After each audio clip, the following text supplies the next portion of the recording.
This one's going to be a little tricky. Hello, welcome back. Today we're going to talk about some of the tools that you can use in order to create your plan that will supplement your plan. Specifically, we're going to talk about some of the tools that you can use to create maps. One of the reasons why maps are important is in the event that something happens, the likelihood that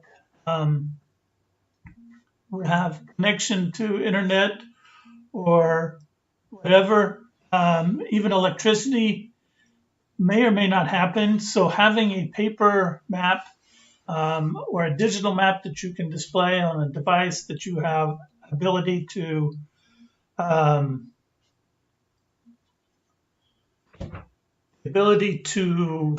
display and recharge can be something of benefit. So these are some of the tools that you can use. All of these tools are free to download. They're basically what we call open source. The first one we're going to talk about is Quantum GIS, or it's also referred to as QGIS. Quantum GIS is a geospatial program that allows you to create products that are map-based, that allow you to do analysis on them. This is some of the tools that I've used, or tools similar to this when I was a geospatial analyst that I still use today. This is how I do my products and things. It's fairly straightforward, but it is a little tricky to use. So there are some challenges. There are some learning curves.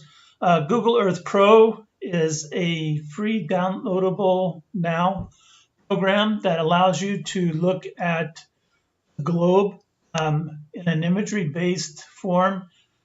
There are four types of geospatial data: imagery, vector, which is also, and then, or correction, let me rephrase that.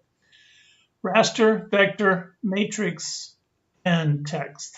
Okay, so raster is your imagery and stuff. Vector is what I call smart data.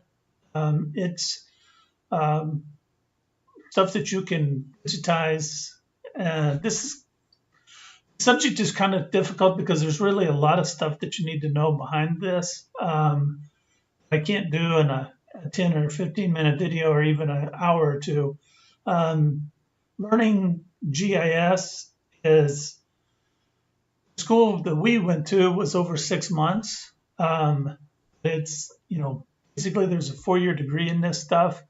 I've been doing this for 30 some years, so sometimes it's hard for me to go back. Matrix data is basically the elevation data. Then textual data is reports or other information that you use to supplement the data that you have. Okay. Google Maps, a lot of you are familiar with them, as well as Bing Maps. It's a web service that displays a map, a digital map. And then Weather Underground, WeatherBug is a program that displays the weather.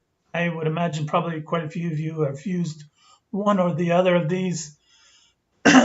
Excuse me. The maps on Weather Underground are actual topographic maps. They're actually pretty decent, and there's a lot of things that you can do, or a lot of analysis that you can do using those maps, especially when you're able to put the data on. So we're going to pause this, and I'm going to put up another slide. This one is going to be, like I said, a little different because of the way that I'm going to try to do these. Hopefully this will work out. We'll see what happens when we get done. Okay, we're back. So now we're going to define what geospatial is. It's also known as GIS. But basically, dictionary or dictionary.com defines geospatial as of or relating to the relative position of things on the Earth's surface. So basically what that means is we live on a globe, and The GIS programs basically flatten it out. That's what a map is. It's a geographical representation of the 3D world in which we live. So there's a lot of pieces and parts that fall under the GIS. There's analytics, there's the data management, data store, data capture. A lot of this is already done, and some of the things that we're going to discuss are some of the things that I'm going to show you really quickly in this segment of videos is data that's already been captured, it's already been managed, it's already been displayed. Now what you're going to be doing is using that data to create, to do an analysis on it in order to help you formulate your plan, okay? So basically that's a brief description of what geospatial is. Now we're going to discuss some of the different data types and the different sources that we can get access to. All right, so now we're going to talk about QGIS, or Quantum Geospatial Information System. Basically, this is a software. It's a open source, so it's free for you to use. There is a donation thing that you can do, but it's a very powerful program. The commercial equivalent of this is ESRI, ArcGIS is another name for it. So now the good thing about this is you can use it with or without the internet. So if you have downloaded the data, which I highly recommend that you do, and it actually resides within your system, your computer, external drives, however you want to download it, as long as you have power, you are going to be able to use this. Okay, so if you have a device such as a laptop in which you can charge and keep up and running, then you could use this program even during a situation where the systems are down or whatever. Again, this allows you access to raster, vector, and matrix data that is going to be kind of key. Trying to, like I said before earlier in this video, GIS is very powerful. There's a lot of stuff that you can do, but it does take some skill to learn how to do this. So I'm not going to be able to make you an expert in this, but I will hopefully be able to explain some of the things that you can do with these programs, and then maybe explain some of the stuff. Later videos, I will try to discuss actual GIS, what it is, how to use it, and how the actual analytics behind this kind of work. But at least you can get to visualize the terrain that's around you and to put it in perspective. Okay, there are a lot of plugins that are able to be downloaded with this program. A lot of these will do some, some analytics for you so that it can help you to display some things, even if you're not quite a GIS expert. All right, so the next thing that we're going to talk about is Google Earth Pro and what it can do.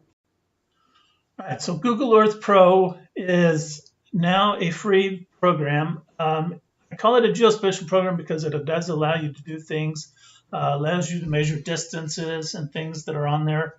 You can mark specific locations. I see a lot of YouTubers that actually use this to display a lot of stuff. It does require internet because it is a web service, which means that the actual data does not reside locally. It resides on a server somewhere out in the ether. So there is a way, I think, that you can actually log into a local location. I don't typically do that because I want more up-to-date imagery. And I have QGIS, which allows me to do a lot of the other things that I would do. It does allow access to raster and vector data. There is also in that bottom left corner of the screen that you download, it does show some like things that Google has put into this. Has like volcanoes and roads and streets and names and stuff. So there is some textual stuff, but it's not anything that you can really do. So there is a lot of value to this, and it's usable for a lot of different things. Specifically, it's going to give you a bird's eye view of the area that's around you. Some folks have seen the Google cars drive around, and if you play with some of the Google Maps, which we'll talk about in just a second, then there are some street views that you're able to do. One good thing about Google Earth Pro is it does do a pretty good job in converting coordinates into degrees, minutes, seconds, or to the military grid reference system. So it allows you to find locations specifically on a map using software. Okay. Google Earth Maps. This is a free geospatial service. It's on the internet. It does require internet to use. To my knowledge, there is no way that you can use this particular program short of having internet connectivity. So there are some restrictions to this. It does allow access to raster data. It has limited capabilities, but it does display both the map and imagery. So the little square in the bottom that says click on this website, that will bring up the current imagery that's available. Now, one thing that's different between Google Maps and Google Earth Pro, I'm not sure exactly when they started this, but I've noticed that you can get historical data now of specific locations on the Google Earth Pro. So if you look and towards the bottom of your window for Google Earth Pro, there's an icon that shows that you can click on to get access to this historical data. When it is selected, up in the top left portion of the window, you're going to see a slide bar, and on that slide bar are the different years of imagery that's available. So you can kind of see how a location has changed over time. Okay, so the next thing we're going to talk about quickly is the Bing Map. All right, so Bing Maps is similar to Google Maps, except it's I think Yahoo based or something. It also has aerial views and other options. Now, one of the things, and the reason I tell you this, instead of just using straight Google, sometimes the imagery that Bing Maps has is different than what Google has. Now, most of the imagery comes from QuickBird, which is a program, or it's a satellite company that actually downloads or takes the images, the pictures of the Earth, and creates the imagery from it. It has, so depending on who the commercial vendor is that Bing uses versus Google, you may be able to get different imagery. So it may give you a newer view of the same location. When it comes to the terrain typically does not change that much. I mean, unless you have like a major earthquake or landslide or mudslide or something to that effect, where the actual topography of the earth changes. The reason that you need newer imagery typically deals with the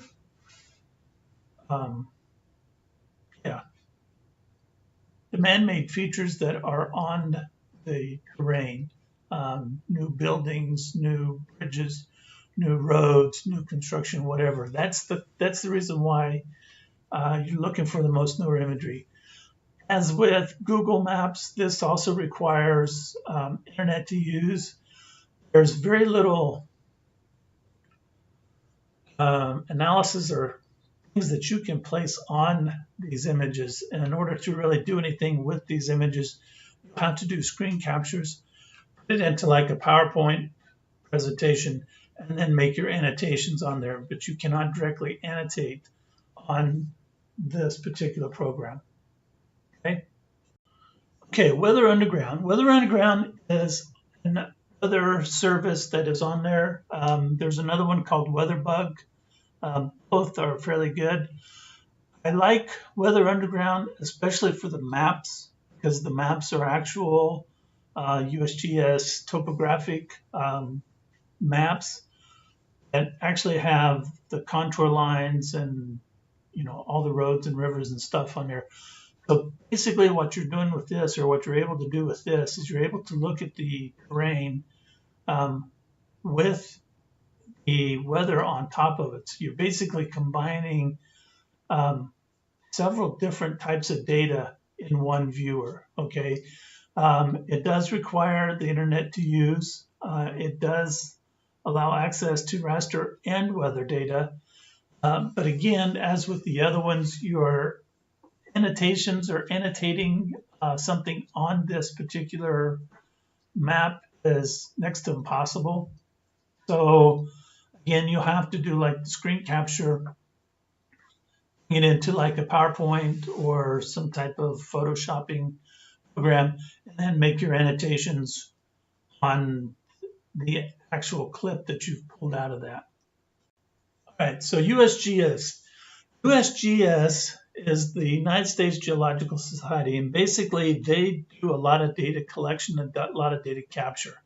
And a lot of this data you're able to download for free. So this is the site to go to get information for your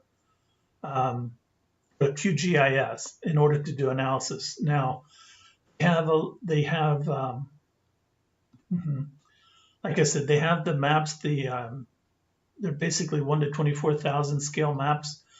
That actually, it's kind of when you think of a map, or when I think of a map, that's what I'm thinking about, or what I picture.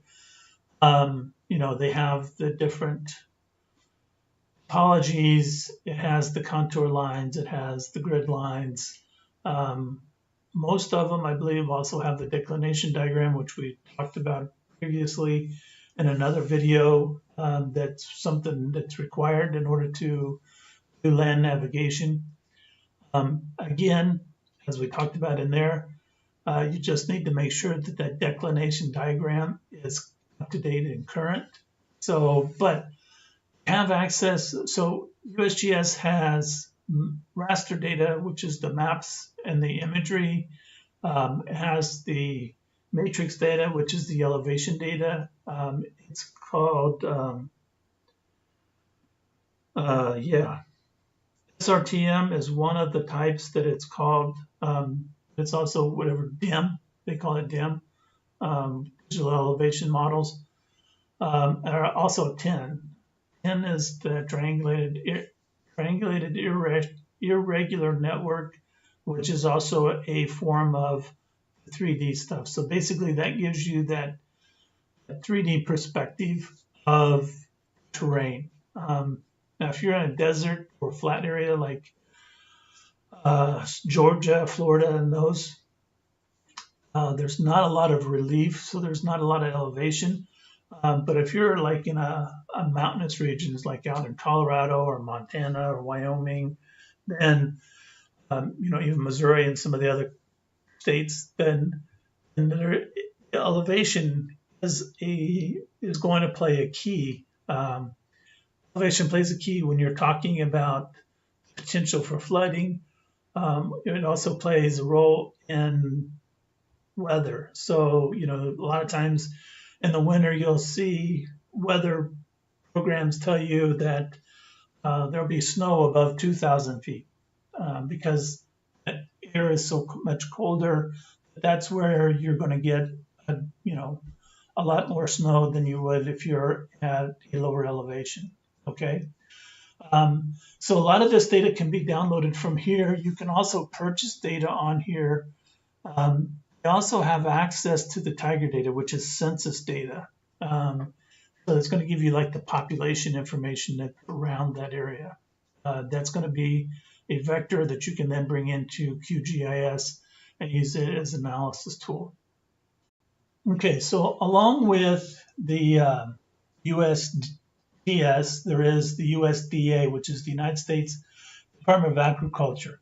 On this site, you can get access to a lot of the soil data. Now, this particular region that's on this slide, in the bottom left, you'll see the original or the home page. It is a web service as well, so you will only be able to use this when you have internet connectivity. However, one of the differences between this and some of the other sites that you have is in this one, you're able to download this data and then have it reside. So one of the things that you can do, for example, if you lived in in this region here, you could download this soil data and actually have it on your system so that you know, if you did lose internet connectivity, but you actually needed to do some analysis using this particular information, then you could do that by downloading this information, okay?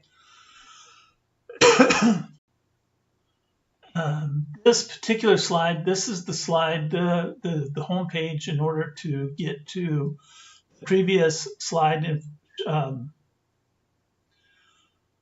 where the previous slide was showing you. So basically that green dot that's there in the center is the location that you would click on to get the map that was shown on the previous slide. Now, one of the things that you want to do, and on the previous slide we showed map on the right, and then you had the text on the left where it shows the specific soil types. You can type in that soil type into to your web browser and actually download the text documents that explains that specific soil and how it's going to impact whatever it is that you're trying to do. For example, in the example that we had on the previous slide, we were looking at the New Madrid, Missouri area, and the soil types that were being illustrated there were primarily silty loams, which means it's very fine, very silty, it's all uniform, and it goes like for 80 inches or more, because those are the key depths of stuff. The significance of that is in the event of an earthquake, that soil is going to do what's called liquefaction. It is going to liquefy because you have the water table from the river there, but you also have a very loose, compacted soil that is going to basically all turn to liquid. It's going to basically become quicksand in the event that there's an earthquake there. So that could be something that you would be concerned with, especially if you have a structure that's built on that, because in the event that the soil liquefies, basically the house or the structure is going to sink. Okay, there's a lot of that in California. There's a lot of that in a lot of different places, especially places in New York where they built backfilled and built a lot of structures on it, like along the Battery Park and some of the other places. Same is true out in California. I won't be able to think of the name of it probably right now, but it is west of San Jose. Basically, they did the same thing there. They backfilled and created the dock area out there, which is basically all sediment that they've put in there, or soil that they've put in there. It is also going to liquefy when they have an earthquake, especially if they have a 5 or 6 or bigger. So where the potential is there. So So those are the different programs, the geospatial programs that will help you to create some of these maps that will help you during an emergency. Okay, so this is this has been the geospatial section.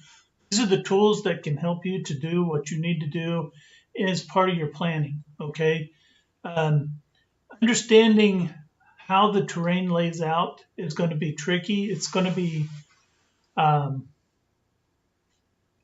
a bird's eye view gives you a better or different perspective than just walking the terrain. I'm not saying that walking the terrain is not important. It doesn't help. What I am saying is understanding how things are situated in relationship to each other is something that's important, and it is part of this. Now, the other part about doing the geospatial part of this, it's difficult to understand everything because there's a lot that goes on behind the scenes that you have to know in order to do the analysis. Basically a geospatial analyst is part geologist, part city planner, part soils farmer kinds of guys, part engineer, part construction. There's so many different things that go into the back sides of this, and understanding the different data types and the limitations of that data, and even where to find all the data. These are just some of the sources that you can use in order to be able to get this information to help you to come up with the plan that's going to help you. Also, you want to create the paper products that go along with these.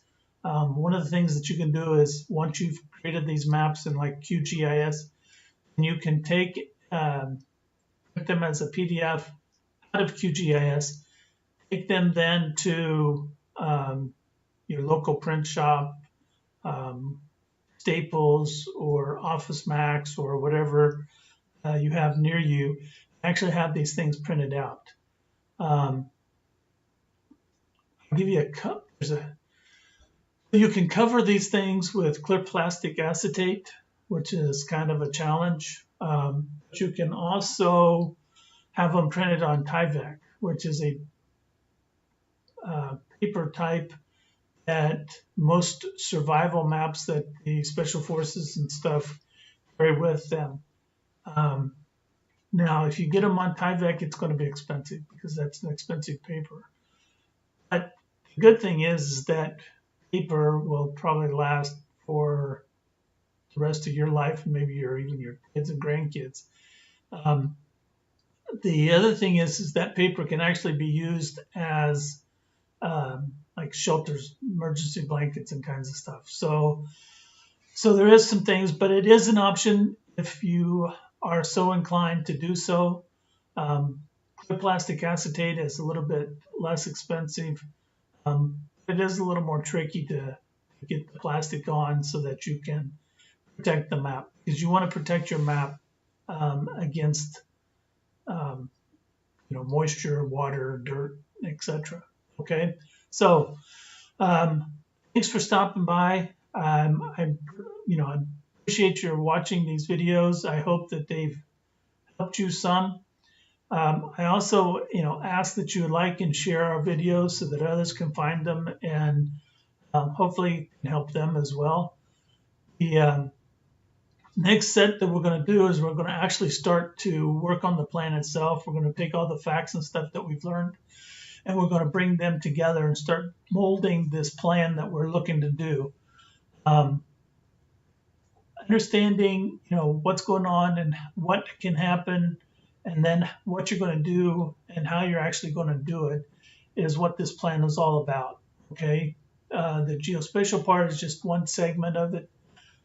Can you do a plan without it? Maybe. But understanding what's going on helps you to create a plan that's more focused and more detailed. If you have challenges, if there's things that you don't understand that we can help you with, by all means, let us know. We'll be glad to help. That's what we're here for. If you want us to do the plan for you, or if you want us to do the geospatial aspects for you, we'll be happy to do that as well. So just let us know. My email is guy@greatlivingsources.com. The website is greatlivingsources.com. You can find me on Facebook under GL Sky or Great Living Sources. I think it's Great Living Sources CO company. Either one of those, you can message me there. You can leave a contact message via the website as well. There's a contact tab in the upper right corner of the email page. Most important thing is that you actually have a plan, a written plan that's going to help you to understand and to get you through the difficult challenges that an emergency or a crisis brings to bear. Okay, it's chaotic, it's frustrating, it's stressful. In some cases, it's frightening. But if you have a plan, even if you can't think yourself, the plan can be followed. You can read the plan, and that's the whole point of this thing. So we're going to focus on that. We're going to break this again down into those 10-minute videos, hopefully, so that you can, view them as you have time. Let us know what, if there's other topics that you would like us to cover. Like and share, again, the video, subscribe, hit the bell so that you can get the notifications when we post new ones. And remember, the core calm, stay safe, and stay situationally aware. Thank you.